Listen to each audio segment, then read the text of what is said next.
Welcome to the My Money, My Lifestyle podcast, where we discuss all things money because whether or not we like it, money matters. I'm your host, Maya Fisher-French, and as September is Will's Month, we're going to be talking about how to use a will to protect your child's legacy. Now, I don't know if it's because it's been Women's Month, but for some reason, I have had so many queries from mothers about how to protect their children financially should something happen to them. And I must just tell you, this is from not only from single mothers, but it's also from married women who say to me, Maya, I'm not sure my husband's going to make the right choices with my child's inheritance. So whether you are a mother or a father, you're probably going to want to make sure that your children are taken care of. So today, I have invited Alex Simeonides, who is CEO of Capital Legacy, to help us parents navigate the complexity of estate planning. So welcome, Alex. Yeah, thanks for having me. Alex, I mentioned in the introduction, the kind of questions I'm getting, but I've also picked up a sort of underlying theme.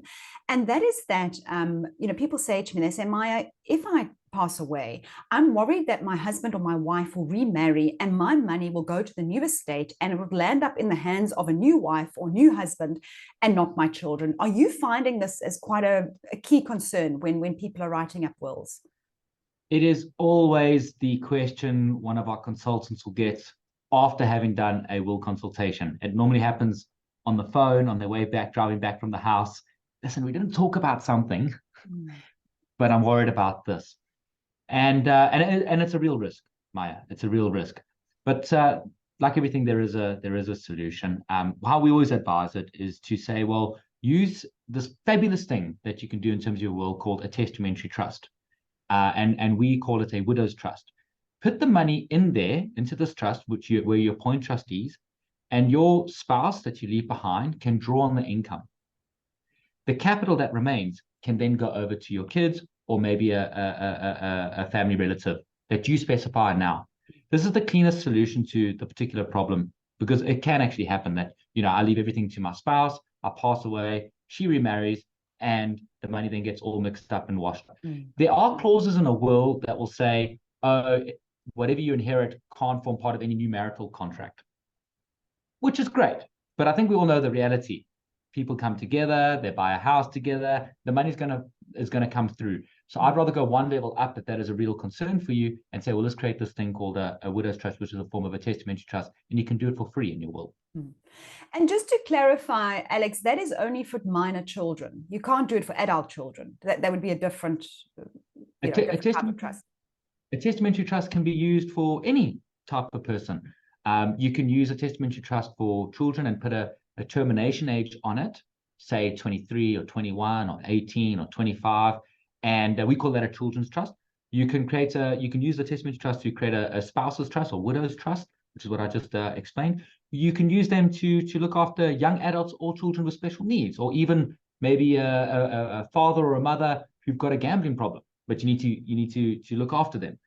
So it's got a wide range of uses that you can. The point is how to use them, and that's why it's so important to get someone who does wills every day to say, well, no, I think this will work, and I think this will work for you. So now you can use them for any purpose.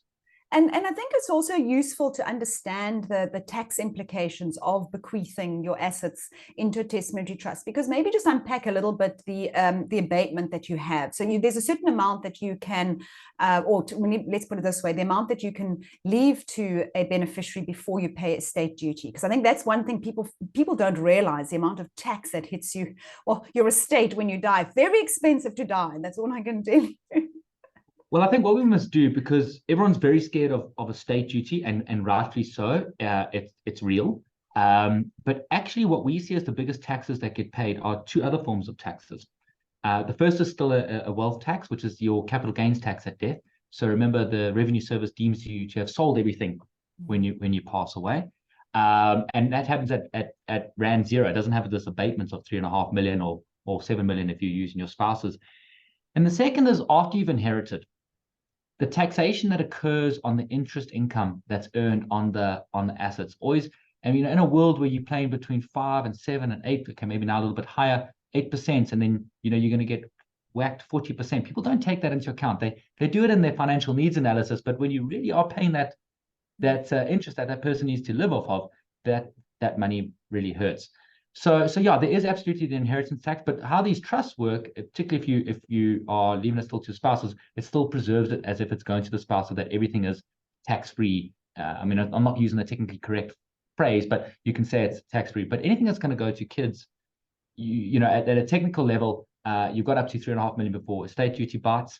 And then at the same time, if you've got assets like a business you founded and it's worth something, you can expect to have CGT on that. And Alex, one of the things, you know, I was sort of, a woman came to me and she said, well, I don't know how to have this conversation with my husband. I don't want to tell him I don't trust him. And I said to her, how about using tax? People don't like paying tax. So if you say to him, you know what, let's ring fence, let's use my 3.5 million, you know, that I'm not going to pay estate duty on, and bequeath that to our children in a testamentary trust. Wouldn't that be a really clever idea? And then the rest of the estate goes to you. I don't know if you can use the tax. That's sort of a thought. I'm going to use it. That's some good selling there. I really like that one. Yeah, absolutely. I really like that. And well, you could probably even further it, because you could say, well, why don't you do the same for your 3.5? Come, let's do it together. Absolutely. And you start to really, you know, talk about looking after the children rather than I don't trust you, which is obviously not a conversation you want to have if you have a happy marriage or don't plan on getting divorced quite soon, because that's not going to start off a very good conversation. What people do, and they make this mistake, and I think we spoke about it in one of our previous podcasts, is the mom or the dad will then go take a life insurance policy and they'll make the children the beneficiaries. And that's not going to solve the problem, because their biological parent is still going to have control of the money if they're younger than 18. So if you are going to procure a life insurance policy, make sure you're doing a will with a trust and that policy pays the trust, because otherwise you've gone full circle and recreated the problem. That's a very, very important point, actually. So if you have life cover that you are intending to leave your child, you should, and your child's a minor, so they're under 18, you should then make the testamentary trust the beneficiary, or the estate. Is it the estate or the testamentary trust? How does that work? I always say make it the estate, and then in the estate say I leave 1 million to child 1, 1 million to child 2, whatever the case may be. Make it pay the estate. There's no questions asked. Okay, so that is very important, because if it goes straight to the child's name and maybe the child's 10 years old, someone is going to manage that money on their behalf. Like we said before, who was standing next to you when you were a child with your Bobsave Velcro blue wallet? Who was standing at that bank teller? It was your parent. That's the person who actually has control of your money if you're below the age of 18. So very important if you are concerned. These are good tips. And then I had another very interesting question actually recently from somebody. Said, but if I, you know, should I leave, how in the case, right? So say, for example, you're married, that you know that the father or the mother will continue to look after the child. But in many cases, if you're a single mom, you're asking someone else to be the guardian of your child. It could be your mother, it could be your sister, it could be somebody else. Is it a good idea for them? Now, remember, you're leaving the life cover to the child in the testamentary trust. How do you make sure that that guardian now also has the additional funds that they will need to provide for the child? Because obviously the child's going to come at a greater expense. So look, the operation of a testamentary trust, or in this particular case, a children's trust, it's all about the quality of the administration. So if you have a good trust administrator, that person will set out an annual budget. In that annual budget, it will provide for the day-to-day, weekly, and monthly expenditure, groceries. We'll then ascertain what can be paid directly, like medical aid, school fees. But there's other things you need, like you said, for the guardian. And then there's some solutions. We'll either, if the child's like maybe 15 or 16 and they've gone through our financial literacy program, we may give them 2,000 or 3,000 rand, and then they need to give us slips, you know, like on a float system that you would do. Alternatively, we can do it with the guardian, and then again we'll work on a float system. And then there's some new stuff, you know. You can actually start giving people a pre-funded credit card or pre-funded card that they could, you know, like you get these cards you can go around. They can be swiped anywhere. So at all costs, I would prefer not to put the money directly in the guardian's hands. And as a guardian, I wouldn't want it either. My job is to care for the child, not the money of the child. But sometimes means to an end, you need to, and then you just use a simple float system. I gave you 3,000, you give me back 3,000 expenses, I'll give you another 3,000, and so you go. And I'm bringing you all my questions now because I got the opportunity of all the people that have been asking me these things. The other one is they want to know how to protect their child's inheritance from a future marriage. So maybe you have an adult child, or it's a testamentary trust, and it dissolves one day when the child becomes an adult. But you don't want that child, if they're getting married, especially if they get married in community of property, for those assets to go into their communal estate. How do you prevent? Is there a way of protecting that inheritance? So let's just go back to the first technical clause. Your will say that no beneficiary's inheritance can form part of a future marital contract. This is true even if it's passed through the testamentary trust and to the termination point. But you'd have to put that in your will. I mean, that is a clause you would have to include. It's not standard. It never works in reality, because how are you going to divide the money and see what's and it never really works in practicality. So what we always do with our beneficiaries is we encourage them. So we start them on a financial literacy program at a young age. And by the time they sort of get to 18, 19, 20, we start having a conversation with them around converting the testamentary trust, or opening up a permanent or future living trust, inter vivos trust for technical correctness, where they can put this inheritance in there and you say to them, you've lived with a trust, you understand how it works, you've taken out all the uncertainty, you've seen the benefits, and now things like marriage. Because the other thing, Maya, is that informs part of their estate for estate duty. So we educate them and say, well, why do you want to now have to do estate planning? It's everything's in trust. We can keep it in trust. And more often than not, we get them to convert them into trust permanently. Well, I suppose there's pros and cons to that, because a testamentary trust is very important to understand, especially if it's for a minor. It has a different tax dispensation than an ordinary trust. So it would be taxed as an individual, as a person, whereas a trust has another whole level of taxation, which gets quite tricky if you're trying to buy property in that trust and things like that. So I suppose you need to weigh up the pros and cons of that. Structure that, if you're going to do it, use some structuring with companies that would, we need to help them out with it. If it's at that level, it needs to be. And if it's enough money, I mean, you may have left your child enough to get them into adulthood, and now there's just a few 100,000 left over. It may not be worth keeping that trust. So I imagine all of those, you have to have those conversations. There's not always one solution fits all. It's interesting you actually said that. So we've got, Sharon, they're very dear. So we've got two beneficiaries. They've come of age now, to be corrected, 21, 22. And they also only had a few 100,000. The financial planner was actually done really well. And they had a few 100,000. And what they opted to do is to preserve it, because their point of view was that this few hundred can become something material. I'm going to go now and work, and I'm going to go and let this go and build and grow, and keep it nice and separate, so that I can actually have a legacy from they lost their mom. I can actually have a legacy from a mom that's something material. I've lived off it. I don't need any more. I'm working. So it's interesting that you say that, because there's also that emotional money personality that comes into it. Absolutely.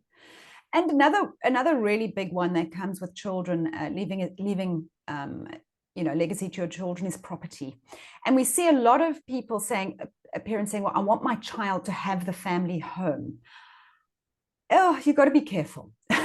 You've got to understand what you're doing when you bequeath actual physical property. Yeah, so it depends. So in my experience, it's been a blessing in some cases where kids have got the home and we hold it in trust. And it's been an absolute nightmare other times. I think you've got to know the situation. Is the family home fraught with family politics? Is it fraught with a lot of maintenance? Because that's also been, or is it something where the child or children can actually live in and continue with? Is it somewhere they would want to continue living in? A lot of the time, people want to just sell and go somewhere new. There's a lot of memories and so forth and so on. So I think to answer your question in an about way, Maya, I would say, what is your specific situation? It may be the right answer is to say to the executor, sell everything, put cash in the trust, or please preserve this particular property, look after it, upkeep it, paint it, pay its rates and taxes, and make sure it's there for them to live in and or rent. I mean, we've even seen some becoming property speculators and to no good. I mean, they lost a lot of money, so I think it depends on the specific situation. And also, you know, exactly the point you're making, the maintenance and ongoing costs of that property. Who does that fall to? Especially if there's several siblings. I can tell you that there's always only one sibling who's prepared to carry the can of stuff. The others don't. And the one who wants to live in the house probably is the one who's not prepared to pay. And I've actually probably come across more problems with this than solutions. And in fact, I know a case at the moment where the father's passed away. The mother's inheriting half the house. There's two children have got 25% each, making up the rest. The children want to sell because they want money. And they want to kick the mother out. I mean, this is the kind of stuff that really starts getting quite tricky. So you've got to be very careful when you're creating these immovable assets and the intentions thereof. I think you've got to be really got to be careful about how you put this all together. But Alex, I also wanted to mention a little bit. I mean, we're talking about obviously about wills here, but for many people, they've got their primary home, which is their biggest asset. And then the other biggest asset they actually have are retirement funds. And that, of course, it's very important to point out to our listeners, is not governed by your will. That is governed by trustees. And that can be another whole separate thing. I mean, but can you, you know, if you have minor children, can you recommend or to the trustees for them to put the funds into the state or testamentary trust? Yeah, I mean, as a standard, if you do in your will or update in your will, put a clause in that says to my trustees, if you're going to determine, because it's the trustee's discretion, if you're going to determine that X and Y amounts of money is going to go to my children, please put it in this testamentary trust I'm creating. So that's a request. To enhance the request and fortify it, a lot of funds that we work with, the big ones, now allow you to indicate that when you're doing your beneficiary, to indicate that you would like to also go to testamentary trust. And we've found when you do both those things, we have not had a situation where the trustees have said, okay, we're not going to pay it to the guardian, we're going to put it into the testamentary trust. We just need to comply with some Pension Fund Act requirements. And sometimes we have to split out the trust and manage it in the retirement money in a separate set of accounts. Just so the trustees can be satisfied that you're meeting all of the obligations. But I would say it's a two-prong. It's not just your will, it's when you're doing the beneficiary nomination, say, I want that. Be clear. But also just for the benefit of the listeners, is just to also be aware that, yes, you could have a will with a testamentary trust, but a retirement fund, certainly the large players in the industry also have beneficiary funds. So those are, if there isn't a testamentary trust to be paid to and the children are still minors, this money can be paid to a beneficiary fund and managed along the same lines where, you know, the funds are paid to the guardian to support the child. So I think it's important to know that does exist, and it's very important if you have a retirement fund to go find out what your options are with your HR manager. So I think for, you know, for all those moms who've been contacting me, that's sort of what I've been saying. I'm saying, look at your will, look at testament trust, but also go find out what is happening to your retirement fund, and if there is a beneficiary fund as an option. And ask how the trustees of late have made decisions. Looking at their recent decisions, did they determine it's your beneficiary fund, testamentary trust? Go ask. Yeah. They generally use a framework, a decision tree framework, and that'll tell you how it will work. But it's really important. If this is worrying you, if this is something, which it should be, to be perfectly honest, it should be worrying you. You should be thinking about your kids. You know, these are some of the things that you need to start taking seriously. And I think, Alex, probably the most important thing for me is getting good advice. It is complex. You know, the minute you start opening this, it's a can of worms. I mean, if we had to have a Q&A right now, we'd have like 100 questions that all be of different, you know, everyone's different. Everyone's got different situations. So I wanted to chat and end off maybe just about the cost of getting good advice, and then also the cost of winding up the estates. It's shocking, actually, how much fees there are involved. I mean, apart from estate duty, you've got executive fees, you've got, you know, CGT, and then, of course, the cost of running this testamentary trust. So, you know, this is obviously where Capital Legacy comes in, because this is what you guys do, but maybe just give us a little bit of a sense of what would it actually cost someone to put something together that they know that they're comfortable with at the end of the day. I mean, let's just work with some broad percentages. So you're talking about 4% to administer the estate. Again, everything's negotiable or insurable. You know, in Capital Legacy's world, it's insurable. Otherwise, with your attorney, it might be negotiable. When it gets to the trust, you're looking at about between 0.75% to 1.5% per year. Of That's the assets. That's before the asset management fees, say it's with X and Y asset management house. And that's got to be paid for in cash. And where the additional cost comes in, and this is why we always say rather insure or indemnify the fees, because say you've got money in a unit trust on behalf of the beneficiary. The trustee needs to get paid each year. So what do? You sell some of the units. And then the price of the units goes up and you trigger CGT. So just despite the tax situation of the testamentary trust. So it becomes this kind of circular snowball effect, just trying to get the trustees paid. But at the same breath, you've got to pay for someone to be there. I mean, if you think about you as a parent administering the money for your child, getting everything from groceries to school fees, it costs a professional's time. You've got to pay somehow. So I would work on between 0.75 and 1.5%. And then so you need to either have liquidity in your estate that can fund that, or what is the insurable part of it? So the insurable part is if companies like ourselves do the wind up the estate as the executor or administer the trust as the trustees, those fees can be insured via a policy you took while you were alive. No questions asked, no need for cash. Everyone can carry on. And then it doesn't have those second, third, fourth order effects. And also, it helps in your conversation. I mean, if I sit with beneficiaries and, you're trying to discuss a budget and you go, ooh, I've got that 50,000 Rand that needs to get paid. Your interests aren't really aligned. You both should be fighting to maximize the trust capital for the beneficiary, not one trying to take a fee from it, albeit it might be worth it. So if I take out a policy, so I could take out an insurance policy effectively that, when I die, that insurance policy kicks in and it guarantees me, it covers all the costs of winding up that estate. And if I have a testamentary trust, it will cover the running of those costs until that trust, because you've set an age, at what age the children will no longer be. And so all of that is covered. All of that. And there's some, good policies out there will also take care of those other cash costs that we'd never see coming. The advertising costs, the master's fees, some other things that will kill off the capital. And I was actually thinking about that as well. One of the other things is having some cash available immediately. So this is actually something my husband and I have been discussing recently, because we're busy redoing our wills, is, for the first 6 months, it takes a long time often for an estate to get wound up. But generally speaking, accounts get frozen, all of that, and you've got bills to pay, things like that. So also having some sort of cash injection is also really, I think, a really worthwhile thing to have as well. And again, you're thinking about your children, you just want to make sure that things school fees can still be paid that term, those kind of things. That's exactly it. And you can't just rely on that big life cover, because if a life cover is 3 or 4 million Rand, you would know it's not going to pay out tomorrow. It's going to, be looked at and get paid out in 2 or 3 weeks. So, and it might even go to the wrong person. So that's why those insurance policies we're talking about, good ones, have a little bit of cash that pay within 48 hours just to allow for things to happen. Yeah, just so that bills can be paid.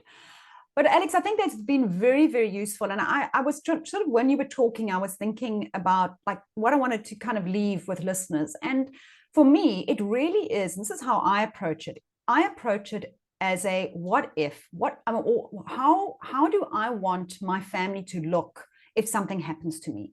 What bills do I want paid? What do I want to be able to leave them? How do I want it to be?